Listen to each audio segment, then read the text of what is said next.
चलिए एक बार चलिए अच्छा चलिए एक बार चलिए अच्छा चलिए एक बार चलिए अच्छा क्वेश्चन नंबर 1 देखेंगे। बिल्कुल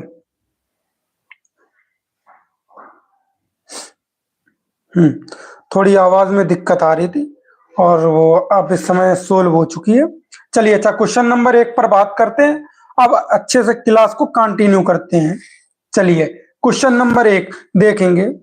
निम्न में से कौन सा लक्षण किसी मापन उपकरण के लिए सर्वाधिक वांछनीय है बताएंगे। क्वेश्चन नंबर 1 बताइए। निम्न में से कौन सा लक्षण किसी मापक उपकरण के लिए सर्वाधिक वांछनीय है। जी सी नहीं, इसका सही आंसर नहीं होगा। इसका जो आंसर होगा वो बी आंसर एकदम सही होगा। वैधता सही होगा। वैधता, क्योंकि जो वैधता है वो कैसे मापन विध है। वैधता मापन विध है बिल्कुल। और इसका जो प्रयोग करते हैं वो भाषा ज्ञान को मापने के लिए करते हैं। किसका ज्ञान? भाषा ज्ञान मापने के लिए वैधता का प्रयोग करते हैं। और जो मानक होता है वो छात्रों की अंकों की तुलना के लिए होता है। छात्रों के अंकों की तुलना के लिए होता है, मानक होता है। इसलिए इसका जो आंसर होगा वो बी आंसर एकदम राइट होगा। चलिए क्वेश्चन नंबर 2 देखते हैं। क्वेश्चन नंबर 2 का जवाब आप लोग देंगे। थर्स्टन तथा लिकर्ट निम्न में से किसके मापन से संबंधित हैं बताइए। क्वेश्चन नंबर 2 थर्स्टन तथा लिकर्ट निम्न में से किसके मापन से संबंधित है बताएंगे। क्वेश्चन नंबर 2 का आंसर बताइए। बिल्कुल बुद्धि मापन नहीं, अभिवृत्त मापन बिल्कुल सही। ये किसके मापन के लिए है? अभिवृत्त मापन के लिए। और जो अभिवृत्त मापन होता है वो एक मतलब मानसिक स्थिति को व्यवहार की दिशा में देती है। बिल्कुल हाँ, हमारे मानसिक स्थिति के यानी कि व्यवहार की दिशा देती है, तो उसे क्या कहते हैं? अभिवृत्त कहते हैं। बिल्कुल हाँ, बी एकदम सही। बी आंसर इसका एकदम सही होगा। चलिए अच्छा, ये कब दिया गया था? थर्नरसाम ने 1927 में तुलनात्मक निर्णय दिया था। बिल्कुल हाँ, किसका निर्णय दिया था? तुलनात्मक निर्णय दिया था। और वहीं पर लिंकर्ट ने या लिकर्ट साहब ने 1932 में अभिवृत्त मापन के योग निर्धारण विधि विकसित की थी। बिल्कुल चलिए क्वेश्चन नंबर 3 देखेंगे इसके बाद। हाँ ओके, राधे राधे राधे राधे राधे राधे बेटा। चलिए क्वेश्चन नंबर 3 देखेंगे। उत्सुकता परीक्षण निम्न में से किसका घटक है बताइए। उत्सुकता परीक्षण निम्न में से किसका घटक है? क्वेश्चन नंबर 3 बताइए भाई सभी लोग। चलिए देखते हैं। सी अच्छा ए। चलिए देखते हैं क्वेश्चन नंबर 3। हाँ, सृजनात्मकता, अभिप्रेरणा, रुचि और बुद्ध। अच्छा, उत्सुकता क्या होता है? उत्सुकता होता है नई चीजों की जानकारी इकट्ठा करना या नई चीजों के जानना या नई खोज की इच्छा करना। इसे क्या कहते हैं? उत्सुकता कहते हैं। और इसका जो आंसर होगा वो ए आंसर एकदम सही होगा। बिल्कुल मंजू बेटा, बी नहीं होगा। इसका जो आंसर होगा वो ए आंसर क्या होगा? एकदम राइट होगा, सृजनात्मकता। चलिए आगे देखते हैं। अच्छा, ये किसने दिया था उत्सुकता? ये बोरान साहब ने। हाँ, बोरान साहब ने सृजनशील बालकों की निम्न विशेषताएं बताई थी। किसने? बोरान साहब ने। चलिए आगे देखते हैं क्वेश्चन नंबर 4। क्वेश्चन नंबर 4 पर बात करेंगे। निम्न में से कौन सृजनात्मकता से संबंधित नहीं है बताएंगे। निम्न में से कौन सृजनात्मकता से संबंधित नहीं है? अच्छा, सृजनात्मकता से संबंधित, चलिए 4 का ए। भाई सभी लोग बताइए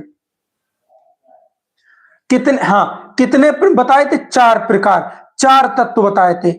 हाँ, सृजनात्मकता के कितने तत्व बताए थे? 4 तत्व बताए थे। पहला क्या बताया था? मौलिकता। दूसरा क्या बताया था? प्रभाव बताया था। और तीसरे नंबर पर उपयोगिता बताया था। और वहीं पर चौथे नंबर पर क्या बताया था? अधिगम बताया था। अधिगम, सृजनात्मकता के 4 तत्व बताए थे, मौलिकता, प्रभाव, उपयोगिता और अधिगम। अधिगम यानी कि सीखना। और इसका जो आंसर होगा वो सी आंसर एकदम सही। अच्छा, मितव्ययी क्या होता है? कंजूस। मितव्ययी क्या होता है? कंजूस होता है। इसका जो आंसर होगा वो सी आंसर सही होगा। निगेटिव क्वेश्चन का आंसर निगेटिव सही। मंजू, पूजा, बिल्कुल। शिवा एकदम सही बेटा, सी आंसर एकदम सही होगा। चलिए क्वेश्चन नंबर 5 देखेंगे इसके बाद। क्वेश्चन नंबर 5 बताइए, गैने निम्न में से किससे संबंधित है? बताएंगे गैने निम्न में से किससे संबंधित है। क्वेश्चन नंबर 5 बताएंगे। हाँ, 5 ए, गजब गजब। हाँ, शिवाय ए बता रहे एकदम सही। अधिगम के श्रेणी क्रम, अधिगम 8 बताए थे। कितने बताए थे? 8 बताए थे। कौन सी बुक लिखी थी? इनकी जो लिखित बुक थी द कंडीशन ऑफ लर्निंग, गहने साहब की जो बुक थी the condition of learning book थी, उसमें 8 प्रकार के बताए थे। कितने प्रकार के? 8 प्रकार के। पहला बताया था संकेत अधिगम, दूसरा बताया था उद्दीपन अनुक्रिया अधिगम, श्रृंखला अधिगम, शाब्दिक अधिगम, वेदन अधिगम, प्रत्यय अधिगम और सिद्धांत अधिगम। एक बताया था समस्या समाधान अधिगम। सबसे लास्ट 8वां बताया था, हाँ, कंडीशन ऑफ लर्निंग, एकदम सही। द कंडीशन ऑफ लर्निंग बेटा, हाँ, इनकी एक पुस्तक थी। चलिए क्वेश्चन नंबर 6 देखेंगे इसके बाद। क्वेश्चन नंबर 6 बताएंगे, बुद्ध लब्ध से संबंध में क्या सत्य है? बताइए, बुद्ध लब्ध के संबंध में क्या सत्य है? क्वेश्चन नंबर 6 बताएंगे। हाँ, बताएंगे बौद्धिक आयु में व्युत्क्रमी संबंधित नहीं। व्युत्क्रमी जो संबंधित होता है वो क्या होता है? सीए होता है। सीए होता है यानी कि कलानुक्रमिक आयु होता है। जो व्युत्क्रमी होता है वो क्या होता है? कलानुक्रमित आयु होता है। कलानुक्रमित आयु प्रत्यक्षता संबंधित नहीं, गलत बात।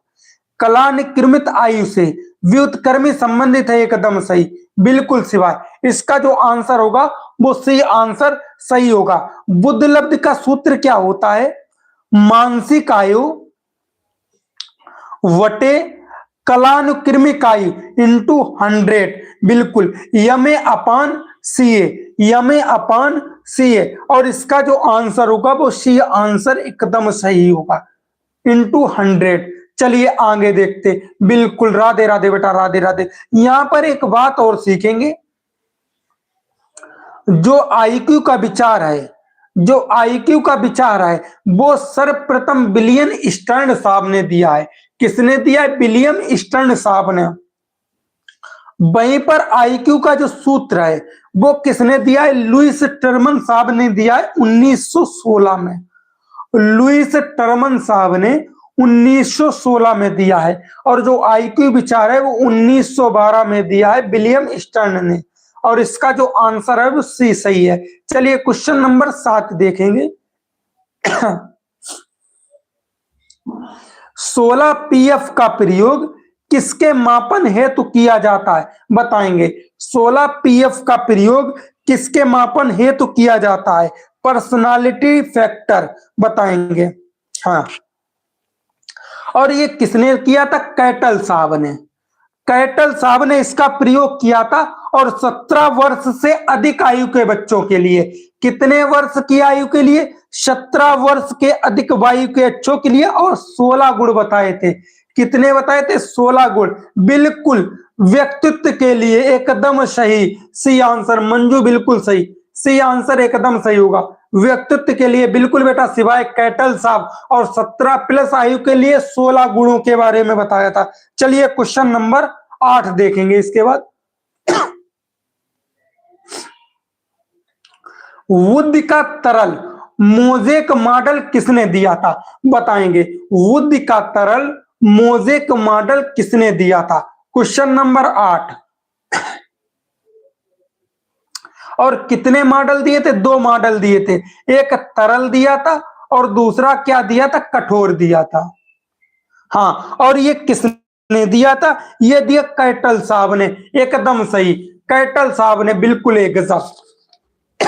किसने दिया था? कैटल साहब ने दिया था। अच्छा चलिए आगे देखते। एक सेकंड, इसमें एक चीज और देख लेते।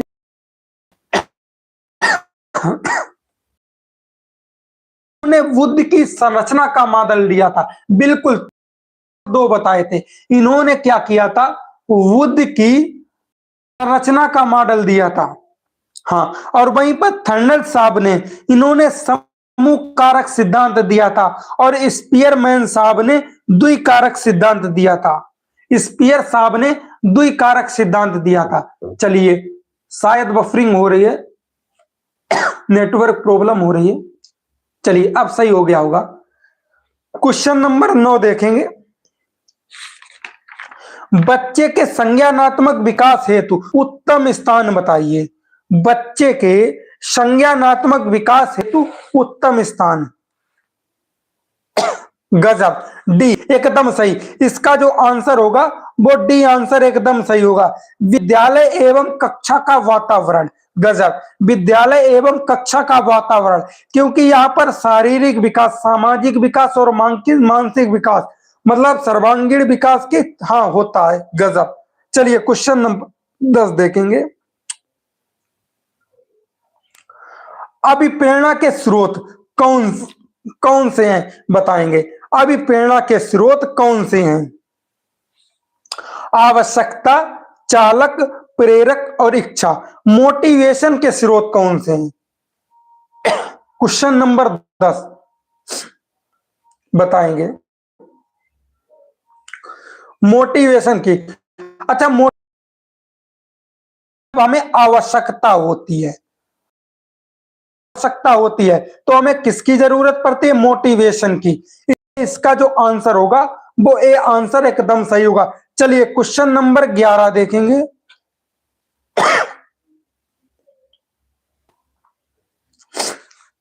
व्यवहार में होने वाले स्थायी परिवर्तन जो अभ्यास के कारण होते हैं वो कहा जाता है। क्वेश्चन नंबर 11 बताएंगे। व्यवहार में होने वाले स्थायी परिवर्तन जो अभ्यास के कारण होते हैं कहा जाता है। बताइए क्वेश्चन नंबर 11। सीखना। गजब, ए हाँ एकदम सही। इसका जो आंसर होगा वो सीखना एकदम सही होगा, क्योंकि परिवर्तन ही सीखना होता है, और जो सीखना होता है ऐसा घटक होता है जैविक घटक। सीखना कैसा घटक है? जैविक घटक है। चलिए क्वेश्चन नंबर 12 देखेंगे। निम्नलिखित में से कौन सा कारक स्मृति से संबंधित नहीं है? बताएंगे कौन सा कारक स्मृति से संबंधित नहीं है? Question number 12। पहचान, धारण, पुनः स्मरण या अनुभूति। अच्छा, कितने स्तर बताए थे? स्मृति के कितने स्तर बताए थे? 4 स्तर बताए थे।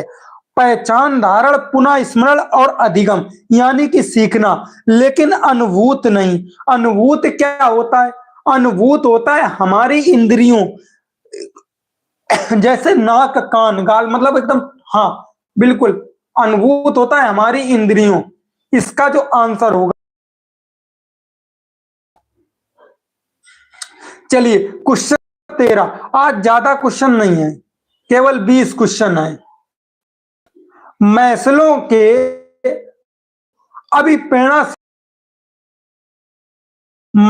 के अभिप्रेरणा सिद्धांत को कहा जाता है आवश्यकता का सिद्धांत, शारीरिक सिद्धांत, दृढ़ इच्छा शक्ति सिद्धांत या अंतर्नाद का सिद्धांत। Question number 13। गजब। और 13 का जो आंसर होगा वो ए आंसर सही होगा। आवश्यकता का सिद्धांत, आवश्यकता का सिद्धांत, इसका जो आंसर होगा वो ए आंसर सही होगा। अच्छा, मैस्लो साहब ने कितने बताए थे? 5 बताए थे। आवश्यकता के लिए मैस्लो साहब ने 5 बताए थे। पहला बताया था शारीरिक आवश्यकता, सुरक्षा, सामाजिक सम्मान और आत्मा अनुभूति। बिल्कुल, इसका जो आंसर होगा वो ए आंसर होगा। चलिए क्वेश्चन नंबर 14 देखेंगे। प्रधानाध्यापक या वरिष्ठ शिक्षक के लिए विद्यालय में कौन सा नेतृत्व शैली बेहतर है? बताइए कौन सा नेतृत्व शैली बेहतर है? सत्ताधारी नेतृत्व हमने क्या बताया था? शिक्षक केंद्रित होता है। ये कैसा होता है? शिक्षक केंद्रित होता है, हस्तक्षेपी नहीं होगा। और इसका जो आंसर होगा बिल्कुल क्वेश्चन नंबर 14 का बी आंसर एकदम सही होगा, सिवाय गजब। तब प्रजातांत्रिक, डेमोक्रेटिव, एकदम सही। क्वेश्चन नंबर, मानसिक स्वास्थ्य के नियमों को खोजना और उन्हें बनाए रखना अध्ययन का केंद्र बिंदु है। क्वेश्चन नंबर 15 बताएंगे। 15 का भी मंजू बेटा। चलिए अच्छा, मानसिक स्वास्थ्य नियमों को खोजना और उन्हें बनाए रखना अध्ययन का केंद्र है। क्वेश्चन नंबर 15 बताइए भाई। सैपर साहब होगा या हेडफील्ड साहब होगा या ड्रेवर साहब होगा या लेडेल साहब होगा? और इसका जो आंसर होगा बिल्कुल बेटा ड्रेवर, एकदम सही होगा, वो सी आंसर एकदम सही होगा। क्वेश्चन नंबर 16 देखेंगे। चेन्स तथा कार्ड को निम्न में से किसमें वर्गीकृत किया जा सकता है? बताइए चेन्स तथा कार्ड को निम्न में से किसमें वर्गीकृत किया जा सकता है? क्वेश्चन नंबर 16, लड़ाई वाले खेल में, बौद्धिक खेल में, गतिमान खेल में। शतरंज जो खेल है वो कैसा खेल है? बौद्धिक खेल है, एकदम सही, बिल्कुल बी आंसर। चलिए क्वेश्चन नंबर 17 देखेंगे। अभिवृत्ति संप्रत्यय है, बताइए अभिवृत्ति संप्रत्यय है, बताएंगे संज्ञान परक, क्रिया परक या संवेगात्मक? क्वेश्चन नंबर 17, गजब। 17, अच्छा बफरिंग हो रही, नहीं सही चल रहा होगा। 17 का जो आंसर होगा वो डी आंसर सही होगा। ये सभी, इसका जो आंसर होगा वो डी आंसर सही होगा। हाँ मंजू, बिल्कुल सभी, बिल्कुल बेटा सिवाय। चलिए क्वेश्चन नंबर 18 देखेंगे। मनोवैज्ञानिक के अनुसार बुद्धि, बताएंगे मनोवैज्ञानिक के अनुसार बुद्धि। क्वेश्चन नंबर 18 का डी अन्नू, मंजू डी, बिल्कुल। चलिए देखते, सीखने की क्षमता, अमूर्त चिंतन की योग्यता या भी नहीं, इसका जो आंसर होगा वो ए बी आंसर एकदम सही होगा, गजब। चलिए क्वेश्चन नंबर 19 देखेंगे। प्रेरणा का वही संबंध उपलब्ध से है जो अधिगम का से है, बताएंगे क्वेश्चन नंबर 19, गजब बेटा सिवाय 18 का डी आंसर एकदम सही। प्रेरणा का वही संबंध उपलब्ध से है जो अधिगम का है, बताएंगे इसका जो आंसर होगा बोध, एकदम सही। इसका जो आंसर होगा वो सी एकदम सही होगा। बोध क्या होता है? जब हम सीखते हैं तो अंतिम परिणाम क्या होता है? बोध होता है। सीखने के बाद जो अंतिम परिणाम होता है उसे क्या कहते हैं? बोध कहते हैं, गजब पूरन। हाँ सी आंसर होगा। तर्क होता है सीखने की प्रक्रिया। क्वेश्चन नंबर 20 और question number last, question number 20 और क्वेश्चन नंबर लास्ट, थर्नडाइक के व्यक्तित्व के वर्गीकरण का आधार है, बताएंगे थर्नडाइक के व्यक्तित्व के वर्गीकरण का आधार है। गुड इवनिंग बेटा, गुड इवनिंग। क्वेश्चन नंबर 20 और क्वेश्चन नंबर लास्ट, शारीरिक गठन या शकल सूरत, रचनात्मक या मौलिकता, समायोजन और बुद्ध, चिंतन और कल्पना। क्वेश्चन नंबर 20 का आंसर बताएंगे।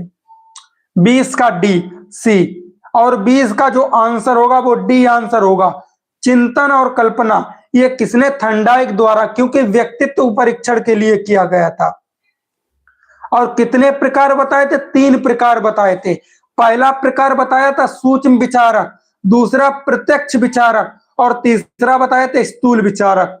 हाँ, डी। चलिए इसके बाद आप लोग क्या करेंगे, सभी लोग भाई सेशन को लाइक कर देंगे और जिन लोगों ने भाई चैनल को सब्सक्राइब नहीं किया प्लीज चैनल को सब्सक्राइब कर लीजिए।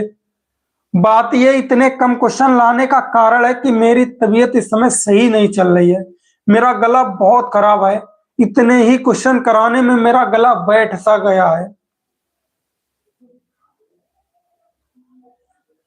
और लगभग 8 से 10 दिन तक हो गए मुझे इसी प्रकार से गला बिल्कुल एकदम खराब सा है। दवाई खा रहा हूं, इस समय आराम नहीं मिल रही है।